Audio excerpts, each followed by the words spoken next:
নমস্কার। আজকে পুরীতে গিয়ে বেড়াতে যাচ্ছি ওঙ্কারেশ্বর মহাদেব মন্দির। এই ওঙ্কারেশ্বর মহাদেব মন্দির আমি বেড়াতে যাচ্ছি।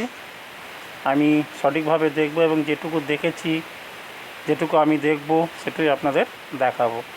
এটা ওঙ্কারেশ্বর মন্দিরের সামনেটা, যেখানে নন্দী মহারাজকে প্রথমেই দেখা যাচ্ছে। নন্দী মহারাজ দেখুন ডান দিকে বর্তমান। এবং আমরা এটুকু জানি যে প্রতিটা শিব মন্দিরের সামনে নন্দী মহারাজের মূর্তি থাকবে। তার কারণ নন্দী মহারাজ হচ্ছে শিবের একনিষ্ঠ ভক্ত এবং শিবের অংশ বিশেষ। শিবের অংশ থেকেই নন্দীর জন্ম। যেমন জন্মগ্রহণ করেছিলেন আমাদের মহাবীর হনুমান, সেই রকম নন্দীও হচ্ছে তার প্রধান একজন। আমরা আস্তে আস্তে ওঙ্কারেশ্বর মন্দিরের নিকট যাচ্ছি। বাইরে একটা আমাদের বড় শিবলিঙ্গ দেখাচ্ছে এবং ওঙ্কারেশ্বর মন্দিরের ভেতরে ঢুকে আমাদের ওঙ্কারেশ্বর যে মন্দির, মূল মন্দির, তা বাদেও প্রচুর মন্দির আছে। প্রচুর কথাটা ব্যবহার করছি এই জন্যেই যে এখানে জায়গা যতটা তার তুলনায় যেন মন্দির সাজানো, এইরকম একটা মনোবৃত্তি। আর এবং এর মধ্যে প্রচণ্ড ভিড়। যে মুহূর্তে আমি গিয়েছিলাম সেই মুহূর্তে যে সুস্থভাবে একটু ভিডিও করব সে উপায় ছিল না। প্রচণ্ড ভিড়, গ্যাদারিং, তার মধ্যে খুব সাবধানে এবং সযত্নে দেখেছি যতটুকু ঠিক আপনাদেরকে দেখাবো বলে এই ভিডিওটি করছি। দেখুন চারিদিকে বিভিন্ন রকম দেবদেবীর মূর্তি, খুব সুন্দর মনোরম একটি পরিবেশ। যেখানে উপরে দেখুন গাছ, যে ছাউনি, ভেতরে সন্ধ্যা হয়ে গিয়েছিল আমরা যখন গিয়েছিলাম, তখন বিভিন্ন রকম লাইট সজ্জা বর্তমান দেখা যাচ্ছে। এবং এর মধ্যে কোনটা কি মন্দির বলা খুব মুশকিল। নেই এমন কোনো মন্দির, দেবতাদের মন্দির নেই এমন কোনো পরিস্থিতি নেই। সব জায়গায় পা ফেলার জায়গা পর্যন্ত এখানে মন্দির। যেখানে কোনো জায়গায় রাধাকৃষ্ণ, কোনো জায়গায় রাম, কোনো জায়গায় শিব, কিন্তু ওঙ্কারেশ্বর মন্দির যেটা বর্তমান ওঙ্কারেশ্বর নামে পরিচিত, সেটা কিন্তু সম্পূর্ণ আলাদা। তো সেটা যখন আমরা যাব সেই ওঙ্কারেশ্বর মন্দিরে, যেমন এটা হচ্ছে মা মনসা মন্দির, যখন ওঙ্কারেশ্বর মন্দিরে আমরা পৌঁছবো তখন সেই ওঙ্কারেশ্বর মন্দিরের দৃশ্য আপনাদের সামনে আমি তুলে ধরব। তো কোনটা কি মন্দির এইভাবে বলে ভিডিও করাই মুশকিল। তার কারণ প্রচণ্ড ভিড়, হুটোপাটার মধ্যে ভিডিওটা করতে হয়েছিল। দেখুন মানুষ সেখানে প্রচণ্ড। এই যে ডান দিকে যে মন্দিরটা আমরা দেখতে পাচ্ছি, এটা হচ্ছে আমাদের ভগবান শ্রীকৃষ্ণের যে জন্ম বৃত্তান্ত, পুতনা রাক্ষস, এই ঘটনাগুলো দেওয়ালের ওপরে তুলে ধরা হয়েছে। এইটা বাইরের শিব মূর্তিটা। তারপরে এগুলো কী বলবো, চারিদিকে শুধু মন্দির বিভিন্ন রকম। কোনো জায়গায় হনুমান মন্দির, কোনো জায়গায় দেখুন এখানে আবার একটি মায়ের মন্দির। এই ভেতরে নারায়ণ ভগবান, শ্রী বিষ্ণুর যে অষ্টম অবতার, তারই ঘটনাগুলোকে একে একে আস্তে আস্তে তুলে ধরা হয়েছে।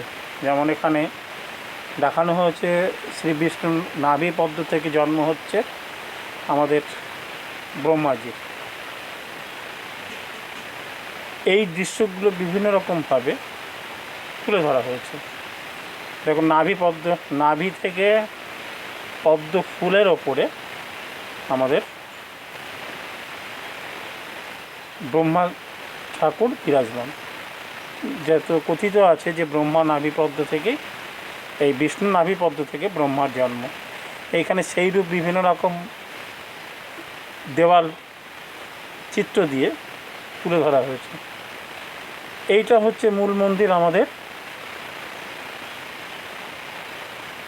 ওঙ্কারেশ্বর মন্দিরের, কিন্তু আমরা এখন ওখানে প্রবেশ করব না, পাশের মন্দিরগুলোকে আগে দেখে নেব, তার পরবর্তীকালে আমরা ওঙ্কারেশ্বর মন্দিরে প্রবেশ করব।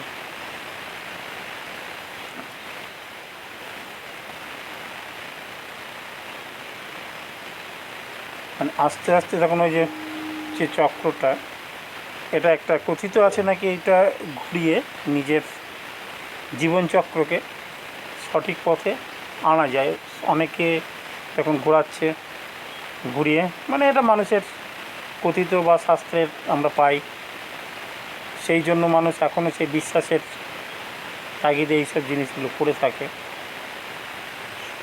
এই দৃশ্যগুলো দেখতে দেখতে কখন যে সময় কেটে গেছে এই মন্দিরটার ভেতরে, মানে এত পরিমাণে আমাদের দেবদেবীর মূর্তি বা বিভিন্ন রকম অংশ দিয়ে সাজানো আছে, খুব তাড়াতাড়ি সময় কেটে গেছে, বুঝতেই পারা যায়নি যে আমরা এসেছিলাম গোধূলি লগ্নে, যখন নিজের শরীরের লোম দেখা যায় সেগুলোকে বলে গোধূলি। সেই মুহূর্তে আমরা এই মন্দিরে প্রবেশ করেছিলাম, কিন্তু যখন আমরা বের হই প্রায় অনেকটা রাতে। এখন দেখুন এখানে বিষ্ণুর অষ্টম অবতারের কিছু অংশ, যেমন এখানে মৎস্য অবতার আর এখানে কশ্যপ অবতার এটা দেখানো হয়েছে। এই যে একদিকে কাছিম একদিকে মাছ, এই অবতারগুলোকে তুলে ধরা হয়েছিল যে বিষ্ণুর অষ্টম অবতারের অংশ। সবগুলো ভিড়ের জন্য ঠিক দেখানো সম্ভব হয়ে ওঠেনি।